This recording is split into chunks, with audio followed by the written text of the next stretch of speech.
Good morning, Nabanita. Welcome. Thank Sir, you, good sir. morning, sir. Good morning, ma'am. So, Nabanita, how are you doing? I'm doing good, sir. How are you? I'm absolutely fine and welcome back. I think we are ready to go. So, Nabanita, we are well known to each other, though you have taken our sessions earlier also, but students keep changing. So, this is the dynamic world. So kindly give a brief about yourself, what all you are doing, you have done so far, what you are doing now.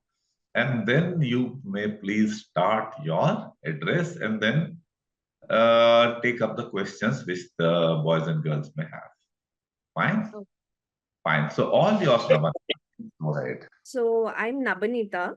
I'm a clinical psychologist, and I've been working in the field since 2014, 2015.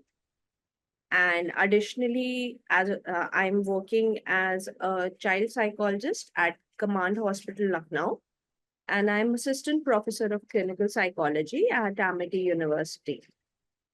So apart from academically teaching how to be a mental health professional, I practice it as well. So before I begin, is there any queries or questions? Because I know I'm supposed to be talking about the importance of mental health over here. And before we begin on that, firstly, I'd like to congratulate Colonel Nehru for such a wonderful initiative where sir has actually initiated a conversation around mental health, which is pretty much important in today's day and life. Young students preparing for competitive exams or professionals working in this field, they are seems to be certain amount of unrest in individuals nowadays that they tend to have these issues balancing life and seems pretty much an upheaval task in balancing both. And therefore, this conversation happened between me and sir some time ago that we are supposed to have this conversation or what can we do to help students and other individuals via this forum. And I could go on about it, but it'll be really nice to have a much more interactive session. So if there are any questions or queries that you'd like me to take up. Okay. Chitralekha, see, like you are preparing for UPSC, also you are a defense aspirant. And as I told you, physical fitness issues are also important for defense. So you would be required to carry out, allocation of time towards all these things in a systematic manner. So, do you face any specific challenges as far as this is concerned? I mean, you may S- ask the question, Chitralekha. There may be others, who would initiate. Generally, people are reluctant to come up with personal issues. And once you come up with these issues, it will make it, very convenient for Nabanita to tackle your issues. And often your specific issue would have a relationship with others as well. yes, sir. Yeah, please go ahead. Sir, regarding more than time management, I would like to say, like, for the past few days, as my SSB is approaching, and also the previous attempts of the UPSC, I failed. So there is a panic and a fear of failure created in me. So from the last 2, 3 days, even in the group activities, I'm panicking a lot, and that is not means I'm not able to recollect the things which are pretty easy. So how to handle that fear of failure and the panic, and how to train our mind for doing that?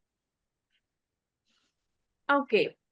Now see, people are not the same every day. Like your initial attempts and preparation. See, one of the most common mistakes that people do is, okay, this is the first time I'm going to attempt the exam. You might or might not have a very clear idea what it takes to attempt that exam. Okay. After Yes. initial rigorous preparation, you might get a good idea about what you should do and how you should do it. However, the major issue starts to pop up because your initial interaction with the exams, with the preparation, and when you go and write the exam or probably go for the interview, and it's very hard to acknowledge that probably you did not get the kind of exposure and preparation that you should have done. Now the initial exposure has happened right after taking the exam, writing the exam, facing the interview. So you will tend to form certain impression about the paper and about yourself. And it becomes extremely hard to acknowledge probably you did not do or did not prepare what it was supposed to happen like. For example, in UPSC, I think initial 1 to 2 years, it actually takes to cover the entire syllabus and acquaint yourself, and later on, you're supposed to brush up on it. If you're being able Yes, to ma'am. qualify in just 1 year of preparation, that would be a miracle for sure. And that could happen in some cases. But actually, to be able to qualify your prelims, then go into mains, then go for the interview round, it does take a few attempts. Most commonly, it does take a few attempts because there is certain amount and level of preparation that should have happened, and when the trends keep on changing. So this is something which is very natural. Now, the panic is not because there's something that you have not done enough. The panic is happening because when you faced the results after the initial interaction with the examination, that was not up to the mark. Right. So you formed an impression, and that impression is based on certain, for lack of better words, a half-baked preparation, because in the initial stage, even you are not clear what to do. Right. And the entire preparation is a process. So the panic is natural. Panic is not your enemy. You can always consider panic as a friend or an evolutionary mechanism that allows you to prepare. But if it becomes too much, then it's a problem. So you can be slightly stressed about an issue and still redirect your attention, concentration towards your task and perform better. However, when it starts to happen a bit too much and you become more result focused, or you start to give yourself increasingly critical conversations, internal conversation, it can be harmful. So when the internal conversation starts necessarily, Okay. you need to remind yourself, I am not the same person who attempted the first examination. This time, my preparation level is different. So my Right. experiences are going to be different. Right. Every day, even your body is not the same. Every day, your body keeps on shedding some dead cells, some dead skin cells. So every day, even your skin is not the same that is going to face the UV rays outside your house. Okay. So, Yes. number one, if you feel like reducing the internal negative conversation, you can remind yourself very gently, I listen to you, I acknowledge you, but the conversation and feedback you're giving me means your internal self, is based on the past preparation. The current preparation is different from this one. And Right, ma'am. later on, if at all you feel like, there are certain exercises and other things we could later on talk about it in detail, but mostly you have to do this. Okay. Exercise revolves around that, reminding yourself the past experiences or the past self is not the current self. There's a difference of experience and approach. The current one is Okay. more mature and experienced and learned. Okay. Okay. Thank you very much, ma'am. I would like to ask one more question. Sure. when I'm preparing for civil services examination, the approach is entirely different. And when I'm preparing for SSB and CDS examinations, that approach is completely different. So many a times I have observed that in a day I have to completely switch to two different approaches in the mind. So sometimes it becomes very confusing internally. So how to handle that and like switch the minds in two different approaches? Okay. Now, there's an old saying that says, whatever you want to buy to or have for your breakfast, lunch, or dinner, only have as much that you can digest. So, number one, just recognize your aptitude. Which one is it best suited for? Also, while preparing for both the goals, which particular goal were you having the most fun with? And try to have an idea that while you were preparing, actually, Sakshi, I think there is an issue on your background. Could you please mute? So, yeah, getting back to your preparation bit, whichsoever exam or career you enjoyed preparing for the most, go for that, prioritize it. Because anyways, if you're going to go for both the approaches are very different. Both the exams and end goals are very different. You have to Yes, consider that throughout the 24 hours, you have to give certain amount of time duration and preparation to one of the goals much more, right, because nature and brushing up of it is pretty intense, specifically for UPSC. And you have to also prioritize the number of hours you want to give for each one. right. So if you're mixing the approaches for both, obviously you're going to get confused. You have to think about which one of them is your inner call. Okay, Which one of them, when you prepare and when you are doing the hard work for, which one of it is interesting you the most? okay, Because one of the careers probably seems like a goal to your life or seems as if it is giving meaning to your life. right, And very frequently, when you want to pursue a lot of things, you probably might not be giving time and attention to those conversations or those particular information that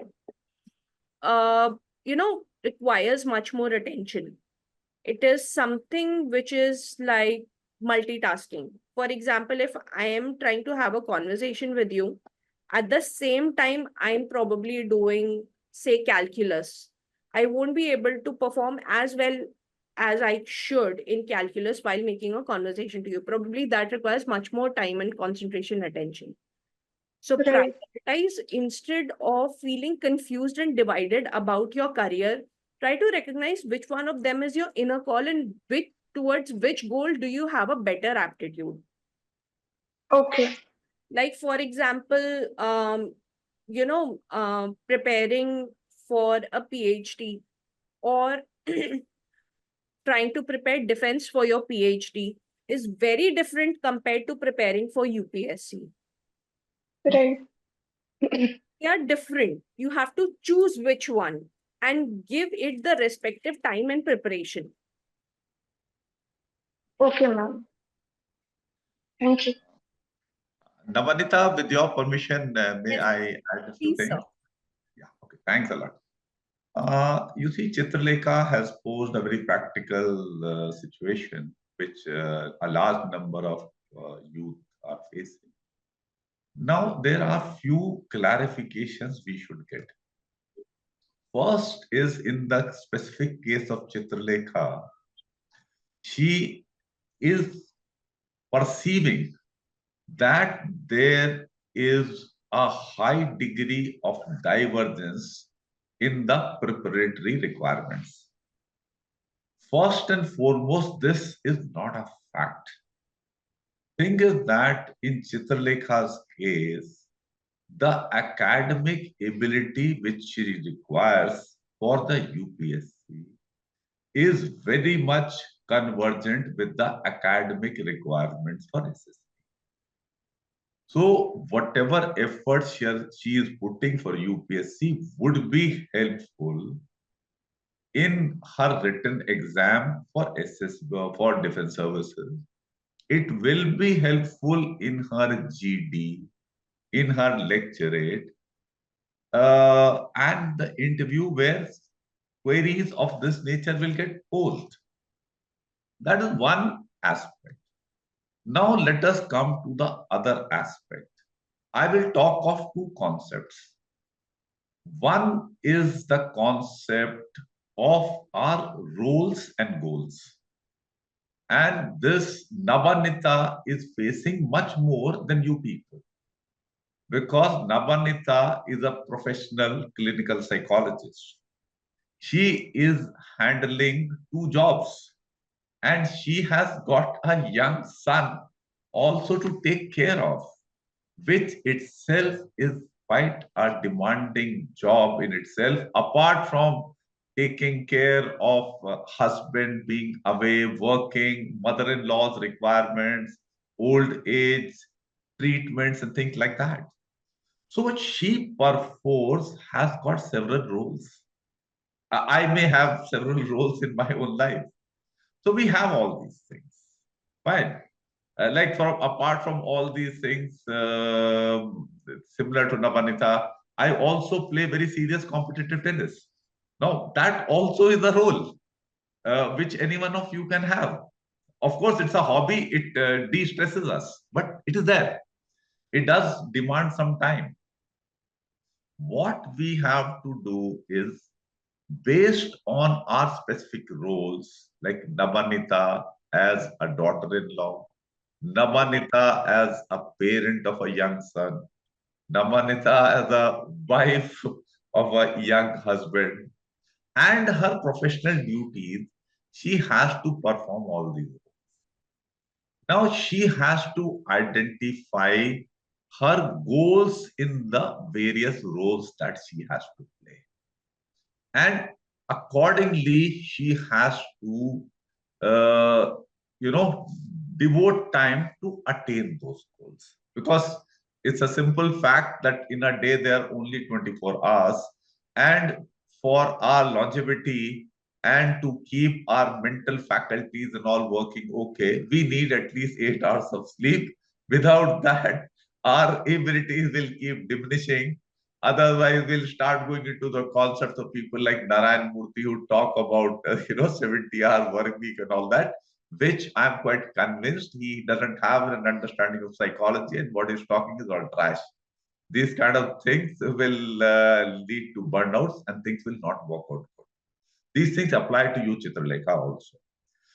So, the roles and goals are one thing you have to get clarity and work accordingly. The other important concept is of compartmentalization in our lives. That means once Nabanita goes as a child psychologist and she is doing her task, she allocates a time to it, she attends patients, she teaches whatever her juniors are there. When as an Amity University professor, she takes classes, she does her job. She has to do it with diligence and full commitment. There are no questions about that.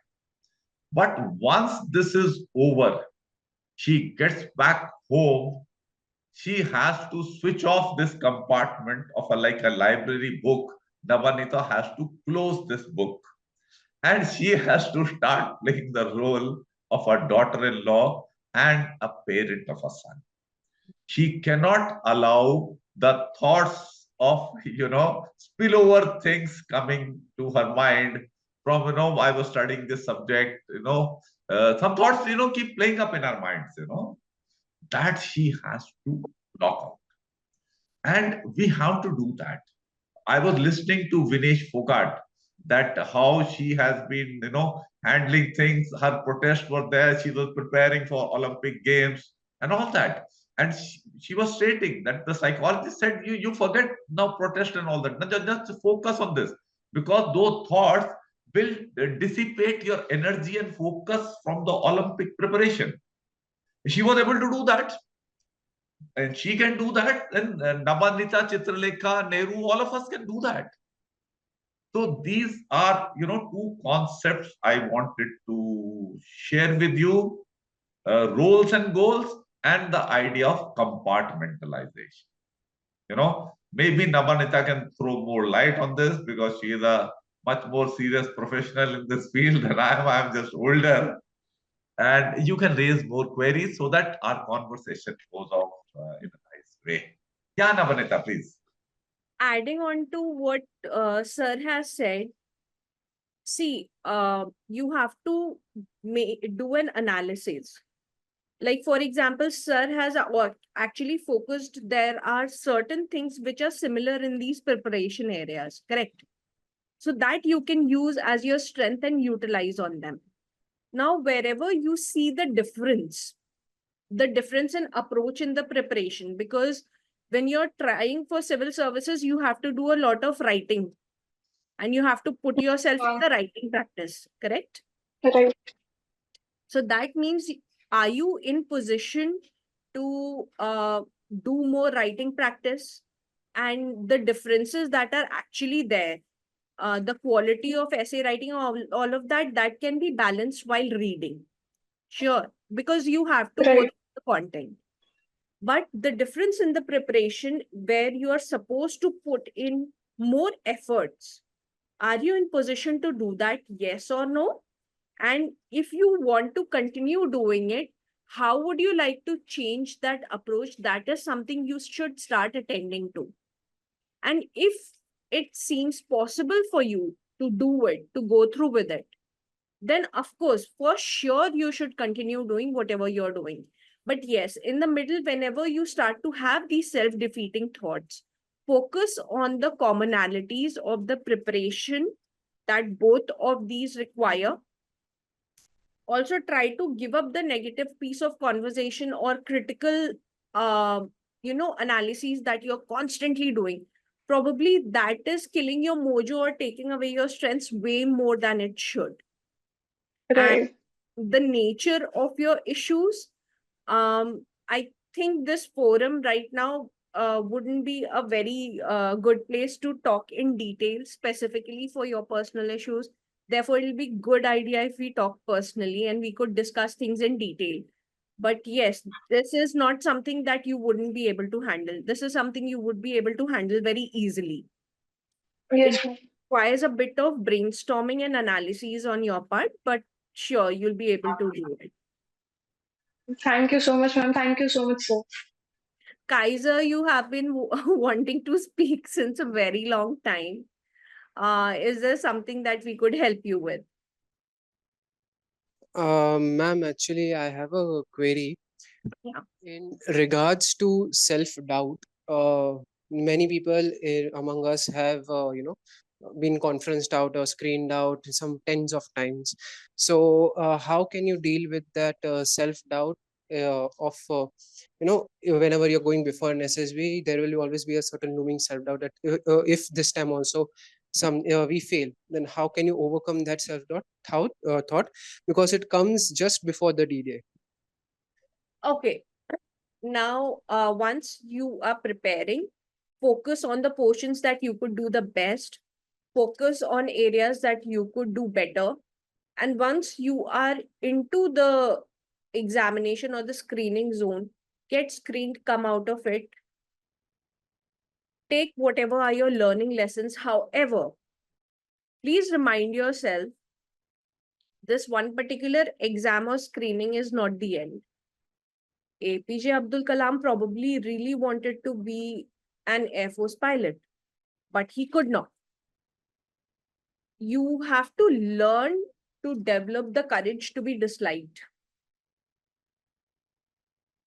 Probably your critical analyses or other qualities that you already have, they are best suited for something else or some other profession. This is the reason why you should go for a detailed career analysis. Saying that, I am not meaning that, you should switch off or not target for your goals. You should target for your goals, But set a particular timeline,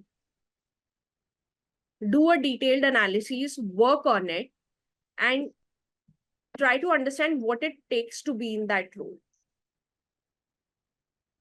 or what probably is lacking on, and try to work on things that are workable. Okay. Like, for example, with the kind of health I have, or the kind of life I have, even if I'm intelligent and extremely good going, very good with analytical work, probably at this point of time in my life, I wouldn't be able to make it to even a territorial army. I won't be, because I don't qualify for it. But my skill sets, the kind of qualities, intelligence, and other things that I have, it is best suited for some other kind of profession. So try to recognize your distinct qualities rather than taking your own qualities as something which is not fit for X. Instead of labeling yourself that I am not fit for X, Y, or Z, try to understand your own distinct qualities. Okay, ma'am. And actually, I have this question for one of our serving candidate as well.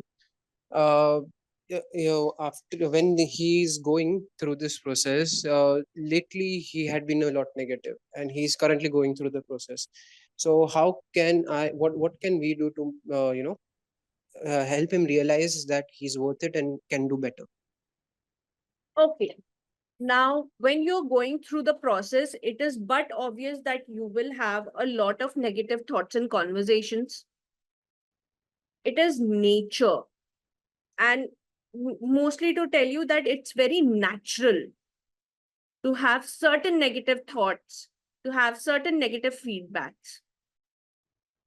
You might even feel that you're not good enough to be in a particular zone at that point of time. But try to understand that all of it is transitory. It is not permanent in nature. In order to be a good surgeon, you have to go through certain amount of practice. And like, for example, I'll tell you, in cases of doctors, there are frequently case conferences.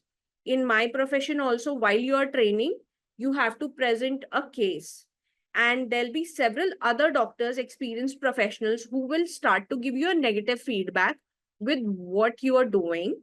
Probably now that negative feedback, or in general, that feedback is supposed to be taken as an opportunity to learn, rather labeling yourself permanently that you're not good enough.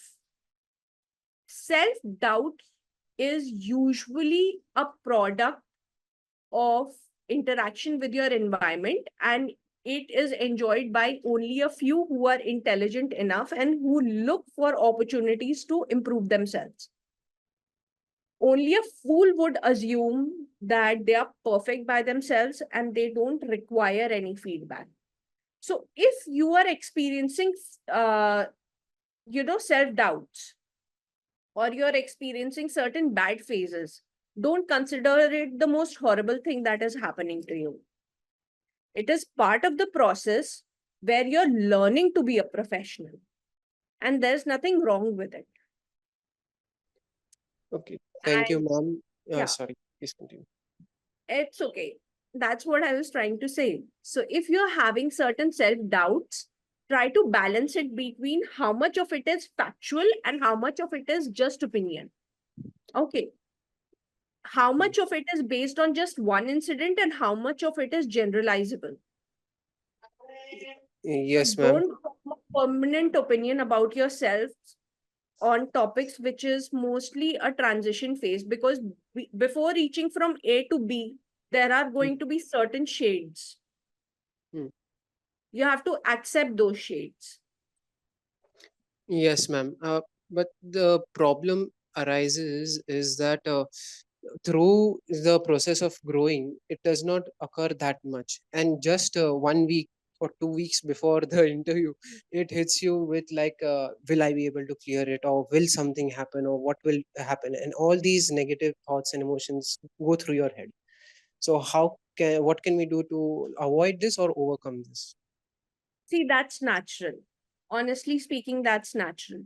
while I was preparing for my degree, while I was preparing for my own competitive exams, even I have had it. It's not something unique that is happening to you only. Now, try to accept the fact that it is in the nature. It is same as if you plant a seed in a very fertile place, it will turn out to be a plant. And between turning out to be a plant or growing up to be a tree, there'll be times when the leaves are going to turn yellow. So it is part of the process. Instead of, specifically magnifying on the fear portion, specifically magnifying on your failures, it will take away the opportunity to be much more productive. Issue is not having these thoughts. The issue is fixating on them. So whenever you feel that you're fixating on it, kindly find a go-to activity that brings joy and happiness and start to focus on your number of success stories. Why? It will push you towards having better confidence in the situation and balance it out with being with a professional who can guide you where your weaknesses are, where it needs work, and start to work on that. Acknowledging that you have had previous success stories in the past. And in these moments, the more you fixate on whether or not I will fail, you'll definitely fail because your focus is towards I'll probably fail. Because there's an internal conversation going on in your head. You have to cut that out. Does that help you? Yes, ma'am. Thank you so much for the insights. Nabanita, just excuse me, I'd like to add a few things to what Kaiser has said. So, Kaiser, you see, this is something very similar which we have talked about in our book also, stage fright, presentation nerves, pre-interview nerves and things like that. Very similar. And there are two major issues involved here. One is that the result is important to us. And the other thing is that the result is uncertain. And I've explained it in our book also, that you can tackle both these things by telling your mind certain things. I've given the example of 3 idiots, that you tell your mind all is well. Fine.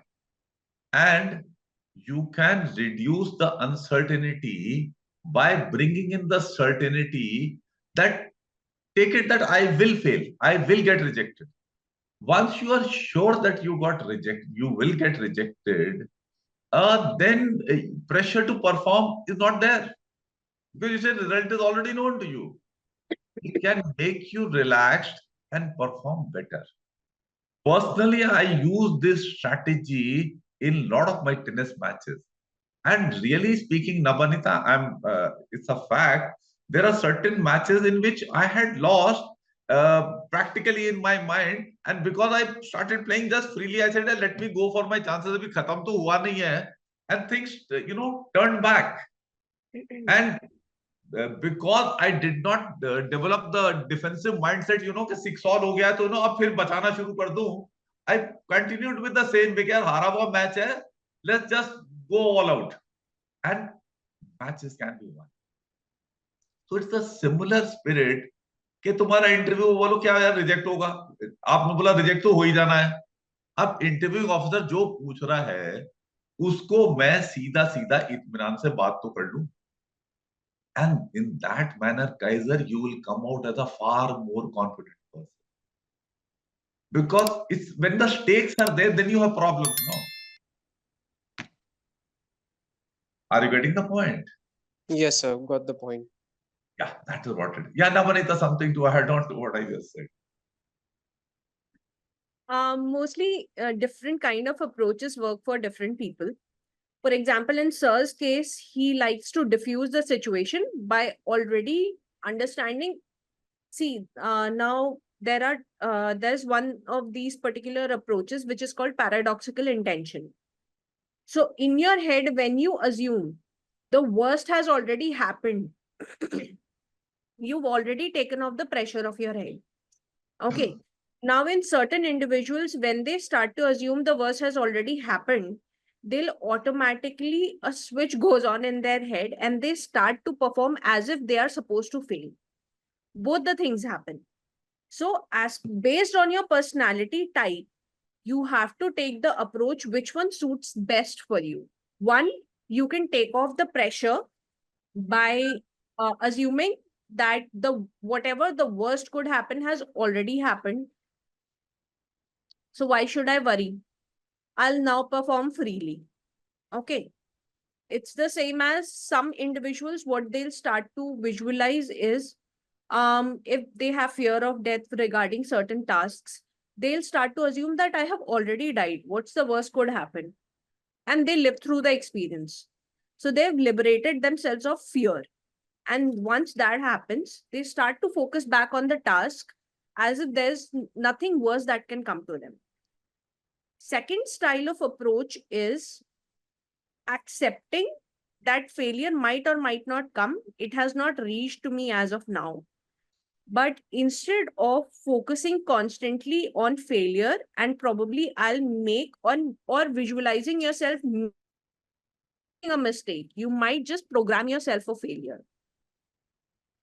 So instead of doing that, you can actually visualize yourself, put yourself doing the task of how to do it. Like, for example, a lot of trainings for pilots specifically, they are being taught how to eject or behave in a particular emergency situation if the plane is about to crash. So they are not visualizing it has already crashed. They are visualizing when X, Y, and Z situations are met, how my body is supposed to act and eject. Correct? So you can train yourself both, but you have to test which one of them is most suitable for you. For example, visualize the exam room situation where you enter, where you sit, and you act accordingly. So certain times, this is the reason why academies come into play, where you are given a test situation where you can practice in a safe environment before going for the interviews. Right? Why? Because they are trying to teach you how, they are trying to create a stimulation for you. So you can do both. Either create a stimulation nest for yourself, mentally and physically, where you practice what you're supposed to do and then perform. And if you still have fear, you can actually take off or diffuse the fear by assuming the whatever worse has to happen has already occurred in the past. I'm putting it back and now I'm getting back on my control seat. So you can work like that too. Does that answer your question? Yes, ma'am. Thank you, ma'am. Thank you, sir. Most welcome. Anjali Singh has been wanting to talk since quite a while now. Yes, ma'am. Anjali, Good yeah. morning, ma'am. Good morning. Actually, ma'am, my question is, what you are saying is correct. But as we know, after failure, we get a reality check. Ki, something was missing, or yeah, also in studies also, ki we are not that part. We need to improve. So the only thing we need to do is to put actions, and we start doing it for the next attempt as usual. We put efforts, we make a study plan or do exercise, what is told by Colonel Nehru sir also. But also if we want to calm our mind or to do, just say we go to gym to calm our minds and do exercise, but it stays for 1 or 2 hours.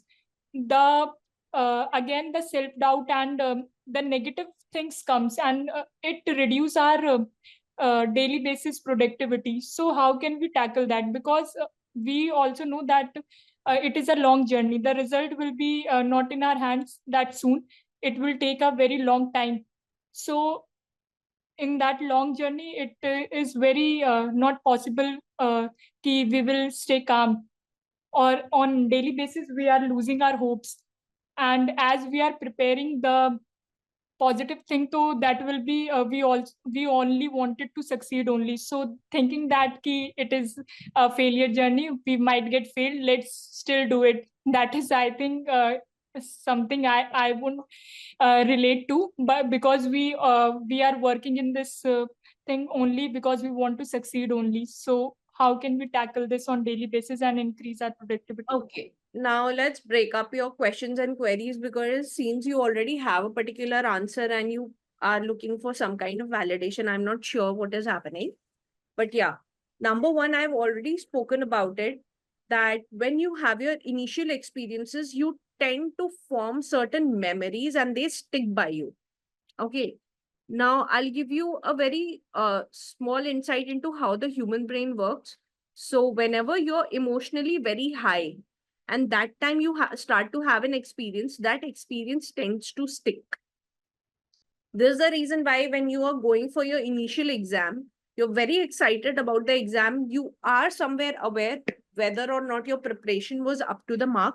But still, when the result comes, you'll tend to feel, I wish the results fall in my favor. Okay. And that is what happens when the results do not fall in your favor.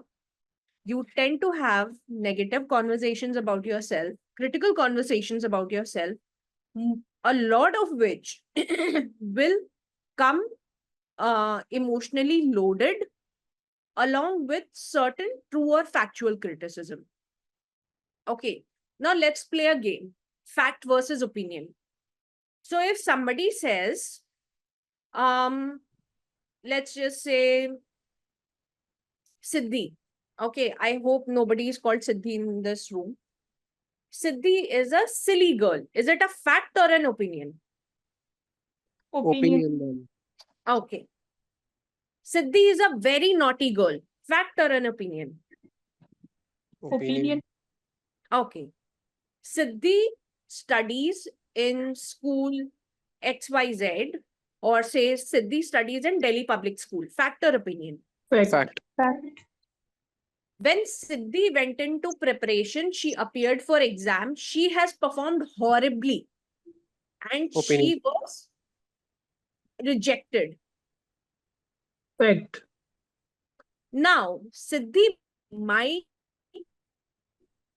have been rejected. That's fact. But she's performed horribly. She's pathetic. What kind of thing is that? When you start to give yourself an inner conversation or critical analysis, it starts to become a mix of 2 to 3 things. Some of it is fact that you were rejected. But does that make you a horrible person and unworthy of even preparing for the exam? That could be an opinion. That is an opinion. And when you become emotionally loaded, you start to form certain statements that is actually being presented along with factual statements.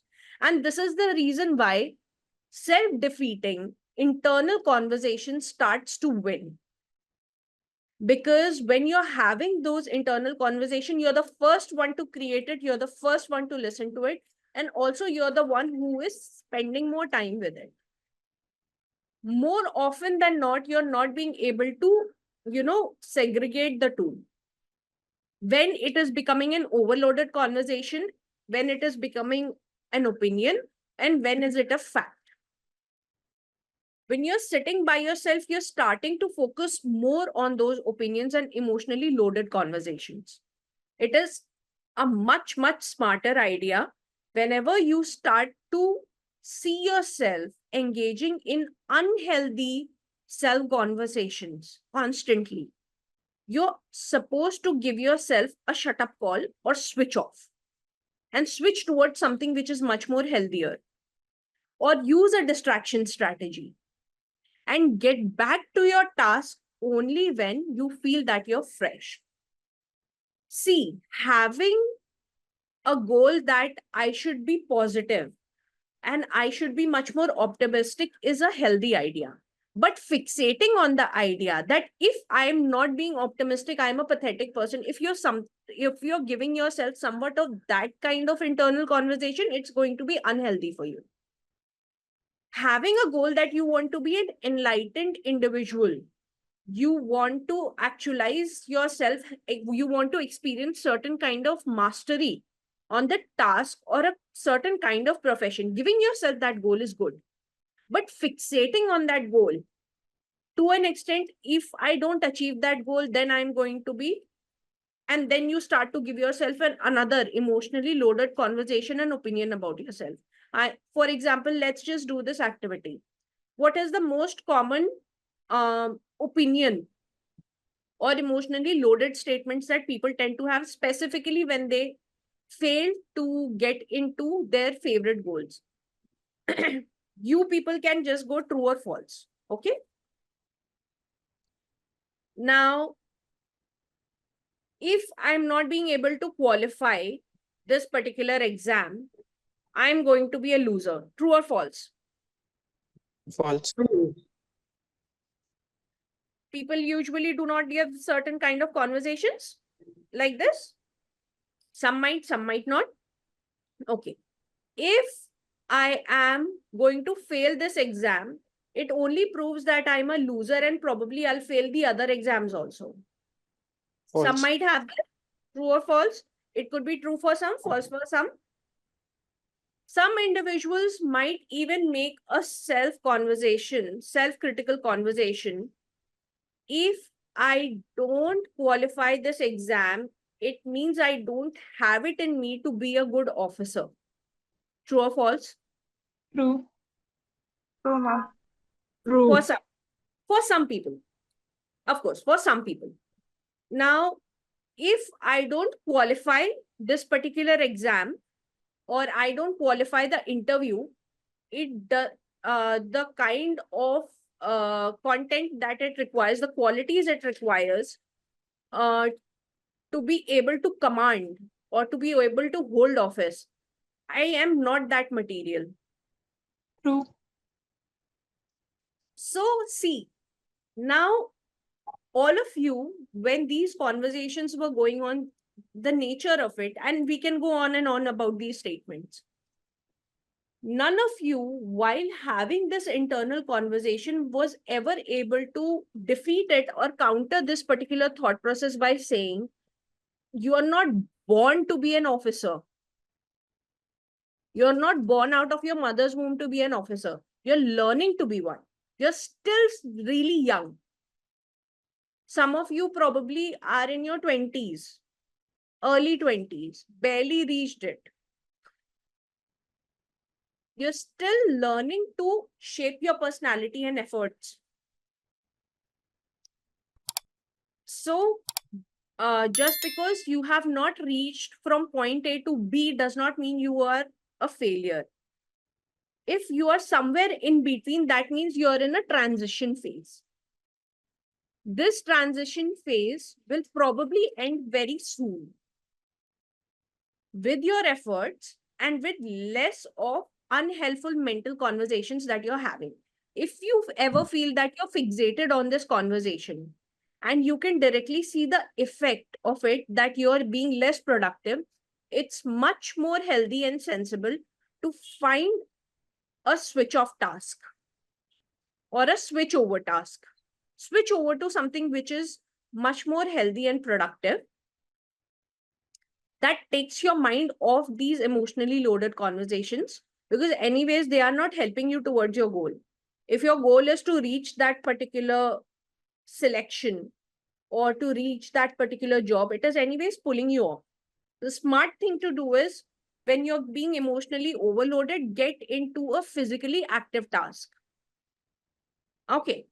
So whenever you'll get into a physically active task, it takes off your mind, and the muscle pain or the muscle activity will actually push you into a different zone to be present in the moment.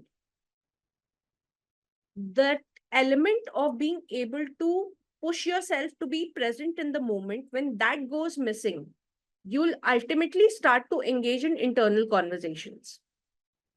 Does that answer your question? Yes, ma'am. Okay. Samarth Ma'am? has been wanting to, yeah. Ma'am, just a follow up for this. Yeah.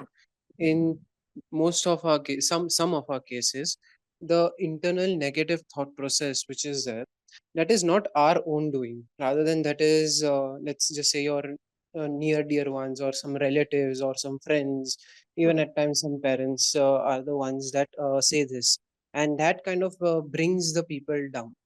So if it's not your own doing, how can you tackle that? See, in order to be successful in life, you have to be very smart at how you choose your social circle. For example, I know there is X, Y, or Z relative in the house. And if I spend time with them beyond a particular duration, they'll probably start to get comfortable and give their opinion, which is not going to be helpful for me. So you have to be smart at either ending that conversation when it starts to turn out to be a unhealthy or unhelpful feedback, or you are supposed to learn how to structure your environment so that the interaction is limited. Okay, just because I am capable of being optimistic and mature does not mean I consciously put myself in an environment that takes away my mental resources, my energy, my time, because these are important resources that I am supposed to invest productively.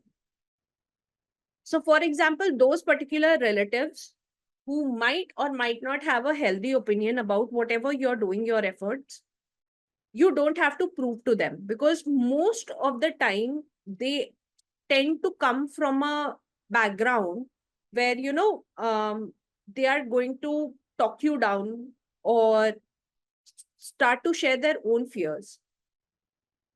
So it's a smart idea to let them know, I understand you have a lot of concerns about me, but right now it's not helping me. And end that conversation smoothly and respectfully, and switch over to those tasks or go get into those kind of social circles that help you grow. This is the reason why NFA has a group where you can share about your similar experiences, speak to your mentor, and move on with it. And focus on those particular tasks and those interactions that are helpful for you. Otherwise, you'll end up programming yourself for failures only. Does that answer your question? Yes, ma'am. Is there anything else you'd like me to add to it, or you have a question? Yes, ma'am. What if it's unavoidable Okay. to avoid the relative, or what if you are living in closed spaces? So usually, for example, when I was a kid and I was preparing for my exams, my home environment was such that I was living in a joint family. It was absolutely unavoidable for me. So what I did was I joined a library. I would set a particular time that between this time to this time, I am only going to do my preparations. And that time I would go into the library and do it. Another thing that I did, that apart from joining the library, I used to go to gym. I used to go for my sports. So I had fixed the time duration. And while doing that, the only time duration that I would have was the dinner table. And apart from that, there is one other thing. Like once you have limited these interactions, the third thing is develop an appetite to chew, to digest certain information that probably you're not going to take. Every time other individuals are not going to be programmed as per your requirement. So learn to develop an appetite to not accept an opinion and not attach yourself with it. For example, I give you a gift. I give you a very beautiful gold chain, correct? But when I'm giving you that gold chain, you are not attached to it, or you reject that gift, or probably you have a look at it, you keep it on your table or in the desk, but you're not going to use it. If you're not being able to develop an appetite for rejection, and you do not develop an appetite to, or the courage to be disliked, you're going to have a hard time surviving life in general. Have courage. It is a part of your social intelligence.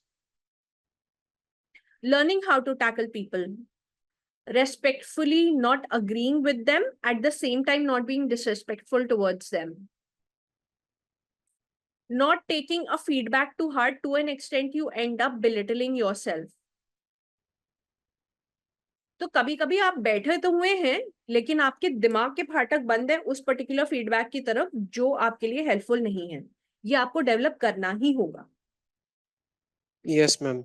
Thank you. Thanks a lot, Nabanita, for the kind words. And thanks for sharing your views on the things which are of concern to the youth.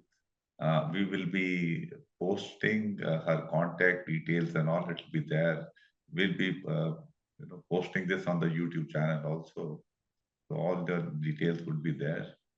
And our students can contact you and maybe others who listen to our video on the channel. So thanks a lot, Nabanita, for sparing your time for our students. It has been an educative experience for all of them, for me also definitely. And it's always a pleasure talking to you. In such a sweet manner, you are able to clarify so many things in our conversation that we have. So whatever interactions I have been having with you, it has been more of an educative experience for me.